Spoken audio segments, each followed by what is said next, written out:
Welcome to Great Notley, a brand new housing development on the outskirts of Braintree in Essex.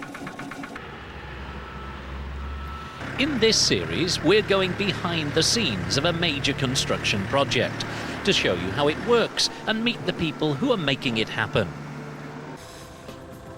Today we discover there's a problem with the floor beam. This beam's for over there, isn't it? That one's too long. Yeah. Meet a man who would like to sell you a house in the village. If you were out house hunting on a particular weekend, you went to someone else's new house and then came here fairly quickly, you think, oh, this feels different. You might not understand why, but it would feel different. And find out what some of the new residents think of their homes. People here are really quite funny. They don't like it to be called an estate. Everybody calls it garden village. But we start at one of the larger construction sites in the village, where I'm going to learn how to build a floor. This is Willows Edge, which is on the eastern side of the development. It's one of about 6 sites on the whole of the village where houses are going up. There'll be 88 houses here between 2 and 4 bedrooms. The earliest are already up with people living in them. The last lot, as you can see, are only just being started. Like all major developments, in fact, all building sites, nothing is ever as planned. There are always problems. And I'm looking for the site manager to find out what crises have been averted this week or what problems have been sidestepped, because he's on his Monday morning checkup.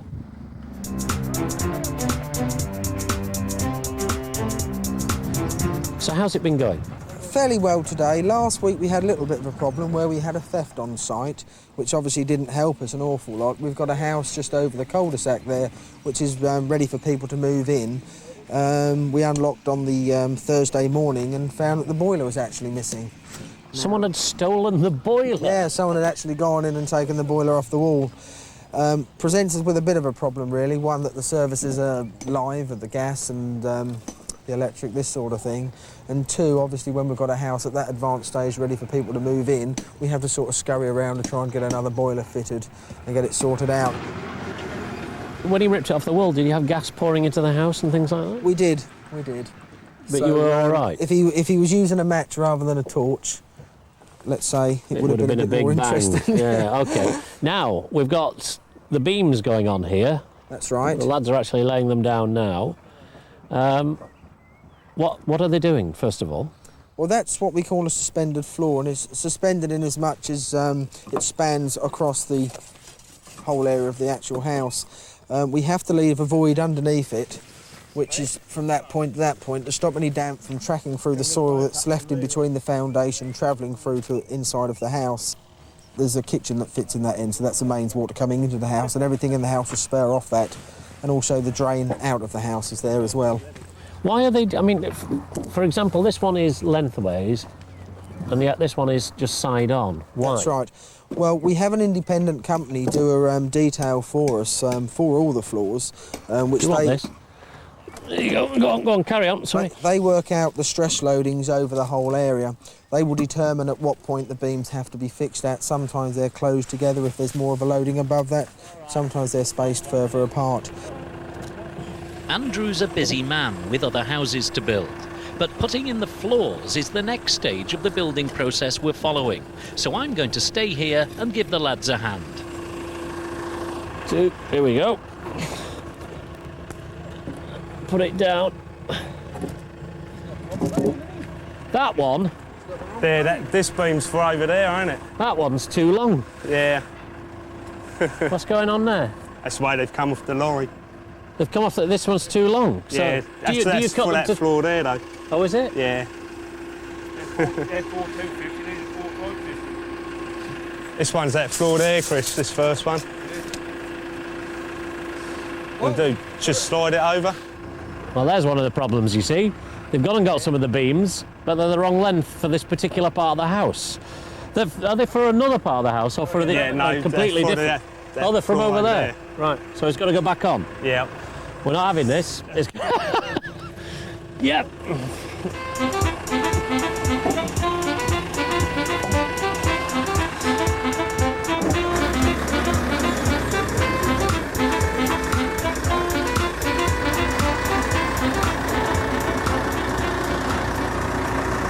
They may have been the wrong size for that part of the house, but they're apparently the right size for this part of the house. So, are we ready? We're going to move them on. There we go. Oh, gee. Put it down. Try and... Ow! My fingers. His fingers. That's why you wear gloves, isn't it? Yeah. Now, do you need another one on here as well? No, Does that's one go it. on the end? Is that it? Is that Yeah. the end of the house? Yeah.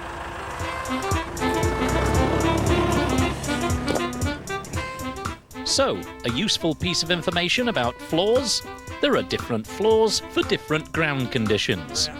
This is what's known as a suspended floor, and it's particularly common where there's clay.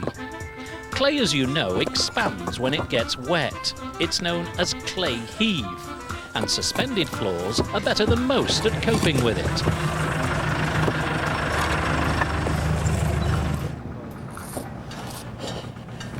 Ah, see, we have all of the various stages of a floor here. We've put our blocks in, but there's gaps here. What do you fill the gaps with? You fill them with slips. Thin blocks that slide into there. You actually have to cut them to size and then slide them in. And then you have to bring the bricks up on the outside like this. Once you've got your bricks up, you can start laying a floor. This is actually a garage, so they're laying a concrete base for the cars to stand on. But in a house, you use something else. This is a grout that's been put on top of the breeze blocks, and then on top of that you will have a scree. That will be a smooth surface onto which you lay your carpets. It's beginning to turn into a house. As the houses begin to take shape, they need to be sold. Join us after the break when we go inside some of the completed houses and meet a man who wants you to lay your carpets on his foundations. And we'll meet some of Great Notley's new residents. What do they think of their new homes?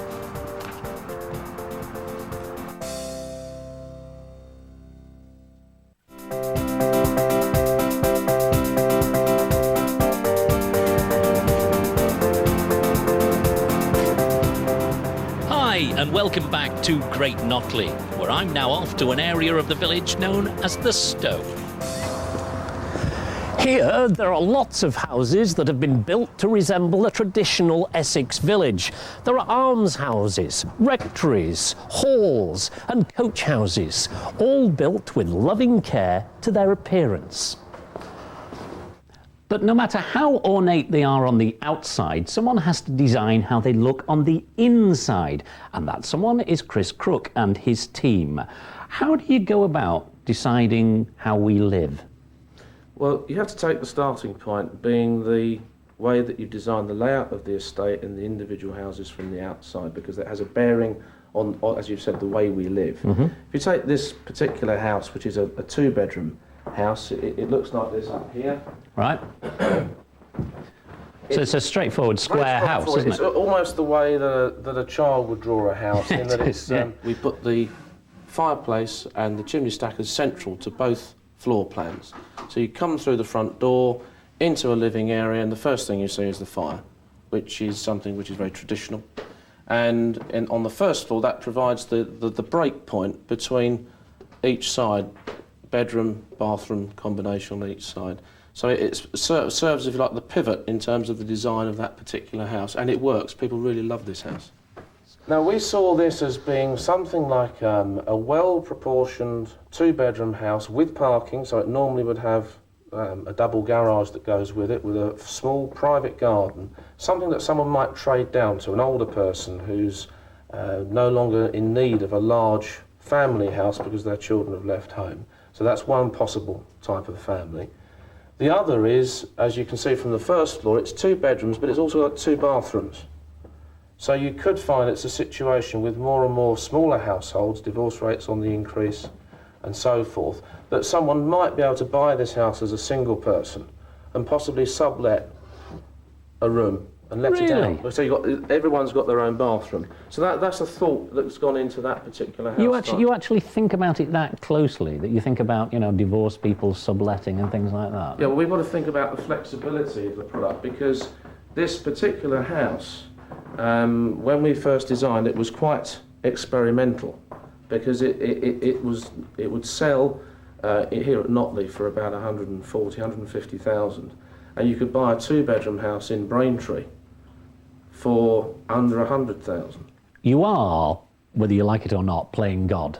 You're deciding how we live. How do you know that you're doing it well?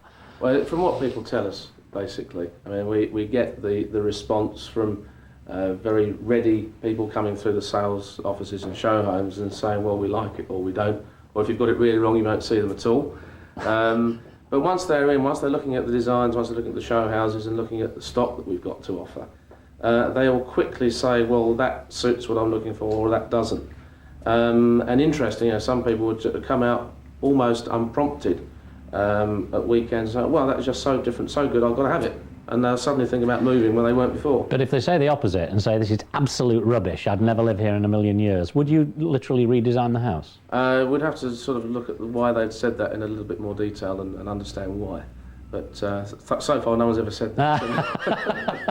All right, let's go and have a look at some of the houses.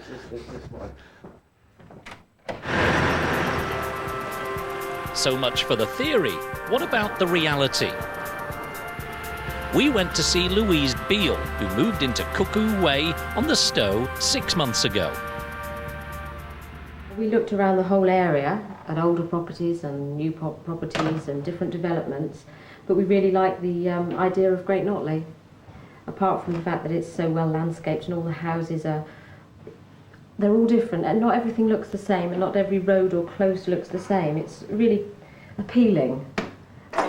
We also visited Barry and Kim Nuttall, who live just down the road and have watched the village grow up around them. It's interesting to see the houses being built.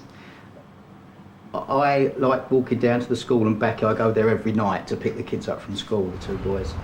And it's lovely to see the estate growing, and it's growing nicely, it's growing prettily.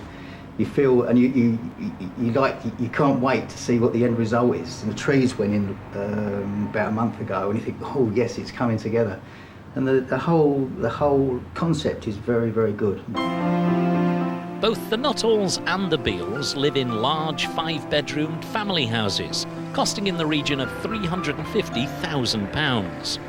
But there are about 13 other house designs in the Stowe area of Great Notley alone. Chris Crooks took me to see some of the other designs. So Chris, which one's this? This is the Gatehouse, it's the 2-bedroom house. And as you remember, I was explaining to you how you come straight from the front door, straight in off the path into your living area. There's the fireplace. Feature fireplace, lovely stock bricks. And as you can see, it provides the focus around which you would live day to day off the kitchen, which is just over there. Here you've got your living space is completely open around the fireplace. But is that a good thing? Because I mean, that could be a bad thing, couldn't it? For some people, that will not be what they're looking for. Right. They will want to be able to have a separate dining room. So you've got to make assumptions that the people are not going to question this thing. You're coming straight from the street almost into your living room.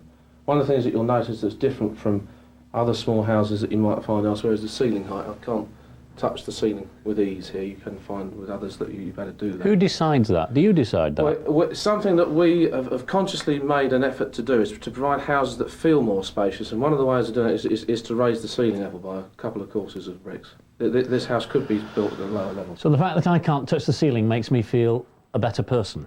I'm not being sarcastic. No, no, you're not. If you were out house hunting on a particular weekend, you went to someone else's new house and then came here fairly quickly, you think, oh, this feels different. You may not understand why, but it would feel different.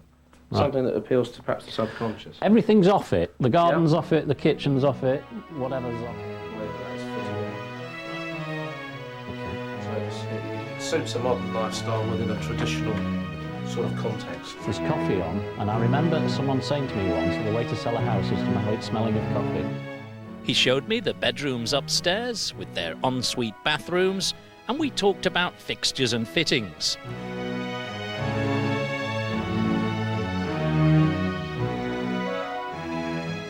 We talked specifications and prices, and then we went to see one of the village's grander houses.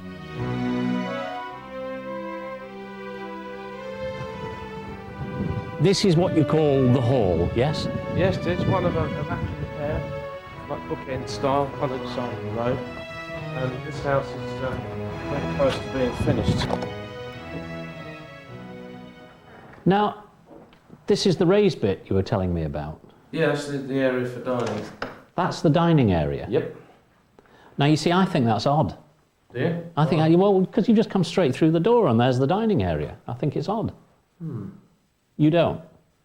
I'd be perfectly happy with that, but you might say he'd say that anyway, wouldn't he? I would have put it over there or something. Why did you put it there? Far better space for your lounge there.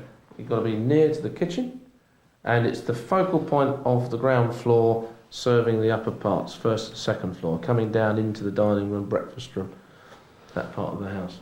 Okay. Well, we're all different, aren't we? Absolutely. Well, this is a big room.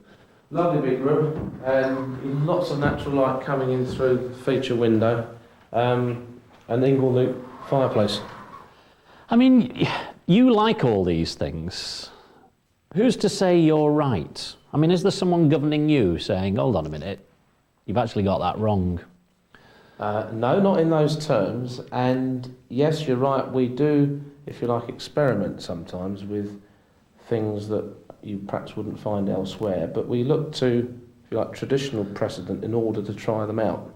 So you would find with houses that look like these do from the outside, perhaps in an old village, you would go into a house that looked like this and you'd find a traditional fireplace. And a traditional fireplace is one where you could throw a log on the fire as you come in from work and sit by it and warm and roast, and you'd find it very similar to that in terms of its configuration. They're just finishing off this house, aren't they? Yes, there's a little bit of work to do before people can move in. So what's this? This is the dressing area and Dressing area? ante-room, bathroom, with your minstrel's gallery, where you can say, where's my sock? So the bedroom's up there? The bedroom's up there, down the staircase. Right. Very romantic. Is that right? Is that the theory behind it? Romance? Put it this way, I like this house because it's so different in that respect from anything else that you can find. And this is the minstrel's gallery? Yes, I mean, that sounds rather pretentious. The way that the design evolved with this house, we found a way of adding this extra space into what was originally bedroom down there and dressing room up here, but I think you would agree, if you could make the comparison, that this is far better. Because you've got this huge bedroom over here. Absolutely. Who's going to live here? We saw it very much as being sort of the Mr. and Mrs. of the house, but I understand from the people who are going to live here, they've got different ideas. So again, it's designing with someone in mind and not quite getting it to line up with the way they're going to choose to live at the end of the day. But you know, if you were a train enthusiast or model car racing, you've got the space to do it. So you just provide the space, they have to fit it around themselves? Yeah, what you're looking at here is a house that is finished to our specification. To take it further than this, and we were looking at something like the show house, right, which we saw earlier. Okay.